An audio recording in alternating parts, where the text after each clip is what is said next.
চলো আজ তোমাদের সাথে শেয়ার করি অন্নপ্রাশনে কি কি খেয়েছিলাম। ব্রেকফাস্টে ছিল মুগ ডালের চিলা, লিট্টি চোখা আর নুডলস। আমরা সবকিছুই একটু একটু করে নিয়ে নিয়েছি টেস্ট করার জন্য। অনুষ্ঠানটা যেহেতু দুপুরে ছিল তাই সকালের খাওয়া দাওয়া করতে না করতেই আবার দুপুরের খাওয়া দাওয়া শুরু হয়ে গেছে। স্টার্টারে তো অনেক কিছুই ছিল, তোমাদের দেখালামই। এবার চলে আসি মেন কোর্সে। প্রথমে নিয়ে নিয়েছিলাম চানা ডাল, পালং পনির, ক্লাব কচুরি আর রুটি।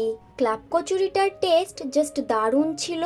তারপরেই চলে এসেছি মেন অ্যাট্রাকশন মাটন বিরিয়ানি নিতে, সাথে ছিল চিকেন রেজালা। এখন ভয়েস ওভার দেওয়ার সময় মাটন বিরিয়ানিটা দেখে আবারও খিদা পেয়ে যাচ্ছে।